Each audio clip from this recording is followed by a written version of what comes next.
죽음의 두 가지 교훈 이런 제목으로 열왕기하 9장 27절에서 37절 말씀을 함께 나누도록 하겠습니다. 히브리서 9장 27절 말씀이 어떤 말씀인지 혹시 기억나십니까? 히브리서 9장 27절 말씀은 한 번 죽는 것은 사람에게 정해진 것이요 그 후에는 심판이 있으리니 라는 말씀입니다. 여기 보면 이 구절을 보면 한 번 죽는 것은 사람에게 정해진 것이요 그 후에는 심판이 있다 이렇게 말씀합니다. 사람이 죽는 것은 이상한 것이 아니고 당연한 것이다 하는 말씀이죠. 그리고 또 그 후에는 심판이 있다 하십니다. 그런데 놀랍게도 이 죽음이라는 것만큼 사람에게 한 번 죽는 것은 정해진 것이다 이렇게 되어 있음에도 죽음만큼 우리 현대인들이 무관심한 또 무지한 영역은 없는 것 같습니다. 그렇지 않습니까, 여러분? 사람들이 저 우주에도 가고 또 저 바다 속에도 이렇게 깊은 바다 속에도 갈 만큼 아주 똑똑하고 유식한데 죽음에 대해서만큼은 너무 무관심하고 무식합니다.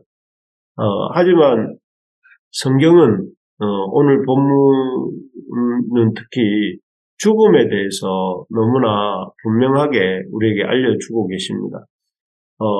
참 여러 본문들이 있지만 특별히 오늘 본문을 통해서 죽음에 대해 성경이 알려주는 사실들을 우리가 살펴보기를 원합니다. 그래서 우리가 성경이 말하는 죽음 앞에서 우리가 어떻게 삶을 살아야 가야 되는지, 죽음을 말하는 것은 삶을 살기 위해서죠. 삶을 살아야 하는지를 함께 생각해 보기를 원합니다. 오늘 본문이 죽음에 대해서 우리에게 알려주는 것은 먼저 죽음을 피할 수 있는 사람은 없다, 아무도 없다 하는 것입니다. 요람이 어제 우리 본문에서 본 것처럼 예후의 손에 비참하게 죽지 않았습니까? 화살에 염통이 관통당해서 이렇게 죽임을 당했는데요. 그것을 지켜본 조카죠. 요람의 조카인 유다왕 아하시아는 온 힘을 다해서 그 예후로부터 도망치기 시작합니다. 하지만 예후는 이 요람뿐만 아니라 아하시아도 죽이기로 이렇게 마음을 먹었습니다. 그래서 그를 보내주지 않습니다. 예후가 이렇게 예후도 필사적으로 이 아하시아를 쫓아가는데요. 여기 그 27절에 보면 아하시아가 예후를 보고 정원의 정작길로 도망하니 예후가 그 뒤를 쫓아가며 쯤 하면 이제 도망칠 줄 알았겠죠, 아하시아는.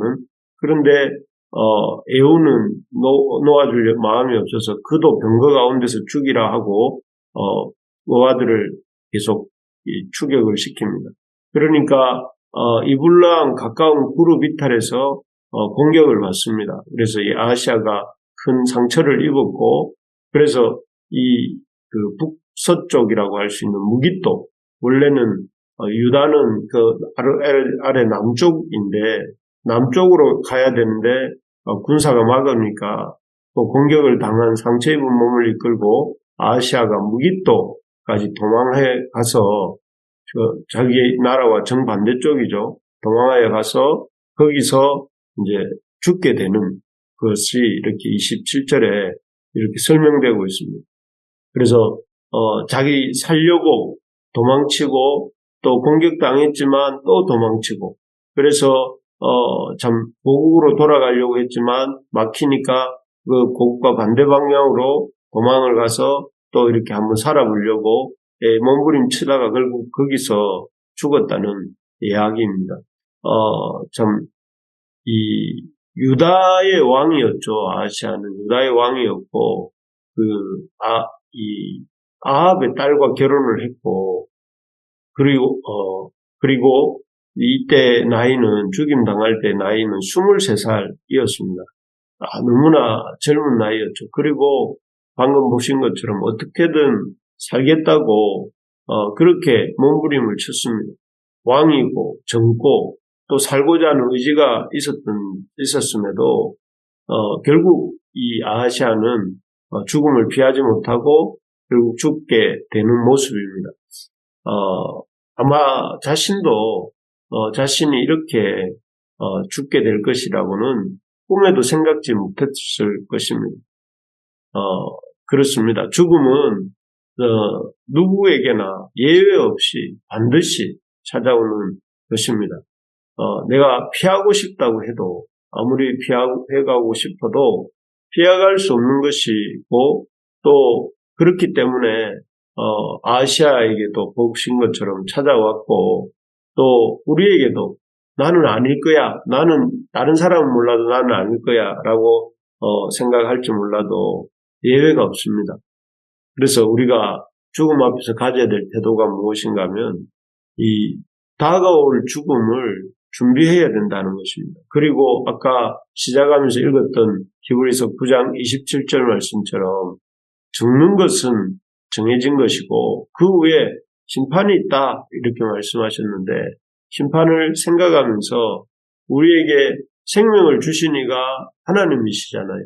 하나님께서 또 그 주신 생명을 우리가 어떻게 사용했는지를 물으실 텐데 그 심판주가 되실 하나님 앞에서 우리의 생명에 대해서 우리가 하나님 앞에 뭐라고 말씀드릴지를 생각하면서 참 늘 긴장하는 마음으로 왜냐하면 우리의 인생이 영원한 것이 아니니까 하나님의 뜻에 생명 주신 하나님 뜻에 합당한 삶을 살고자 힘쓰는 것이 결국 죽음을 잘 맞이하는 길이다 할 것입니다.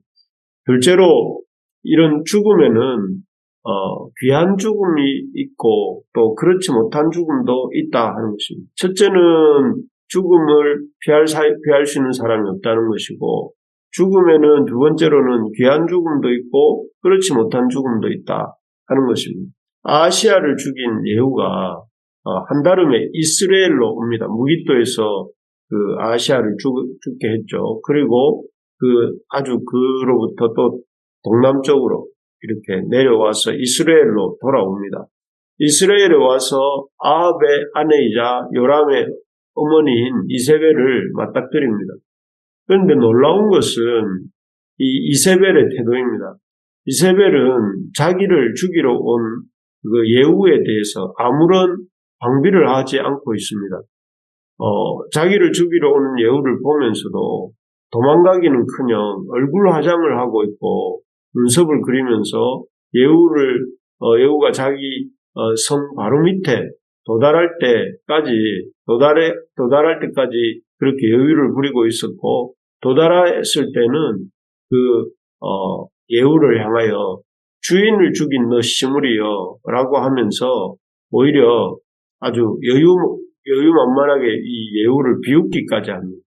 어떻게 이세벨이 이렇게 여유가 있을까 생각해 볼 때 아마도 이세벨은 너무나 일생을 권세 있게 살았고 또 너무나 이렇게 자기 삶에 대한 강한 확신이 있는 사람이었기 때문에 자기는 결코 죽지 않을 것이다 이렇게 생각을 했던 것 아닐까 싶습니다.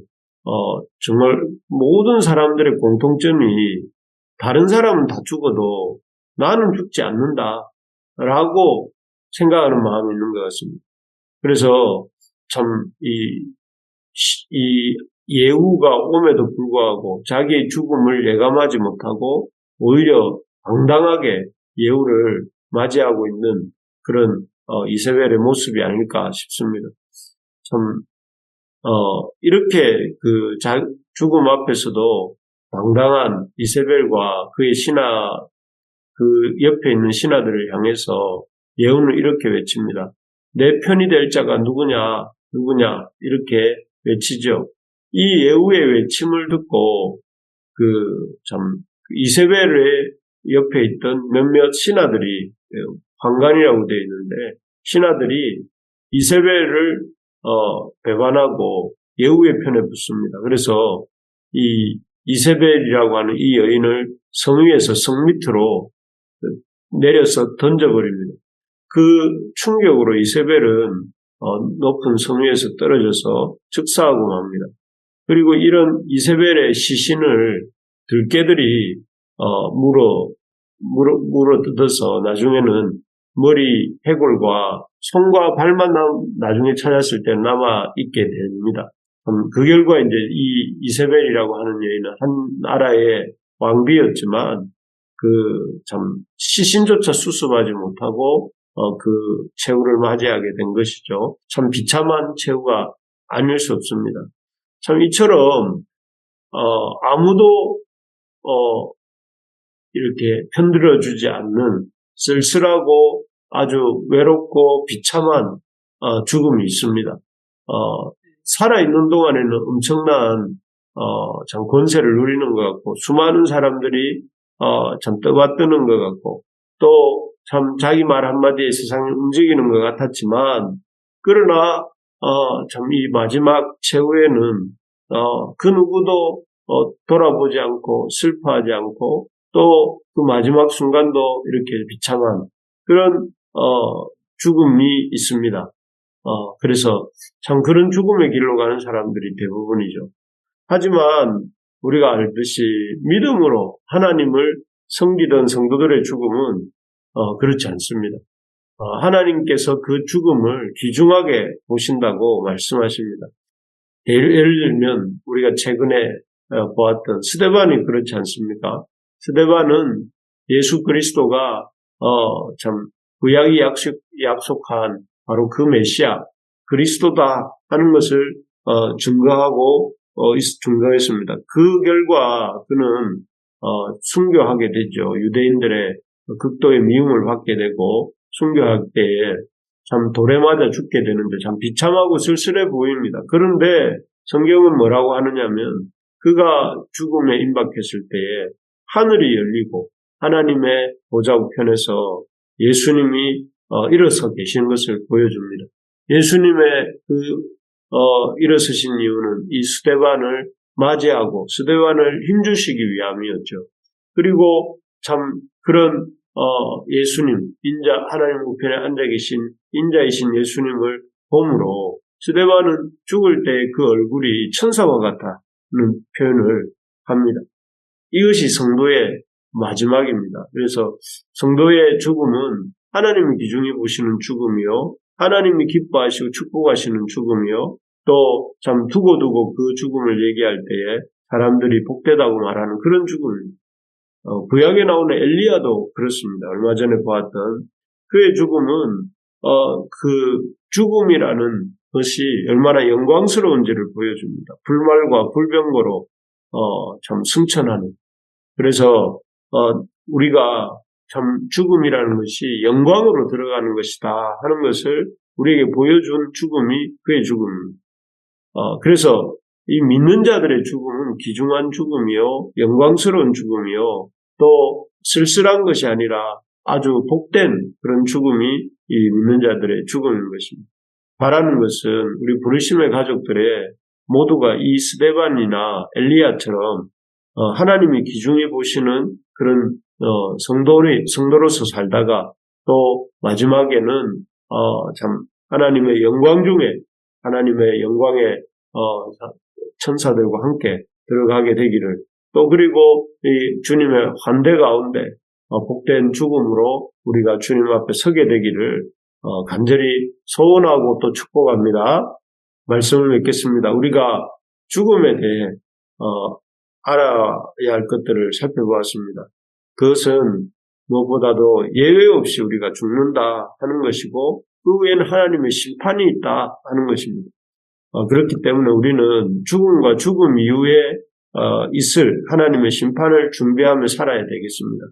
또한 우리의 죽음이 비참한 죽음이 아니라 귀중한 성도의 죽음이 될 수 있도록 믿음을 가져야겠고 또 믿음 생활을 잘 해야 되겠다 하는 것입니다. 그래서 우리 모두가 참 이 죽음 앞에 죽음을 잘 준비하면서 삶을 우리에게 주신 삶을 참 성실하게 살고 또 주님의 사람으로 살고 그래서 주님 앞에 설 때에 참 이 주님이 주시는 복을 얻는 또 영광에 들어가는 그런 기쁨이 우리 모두에게 있기를 간절히 소망합니다.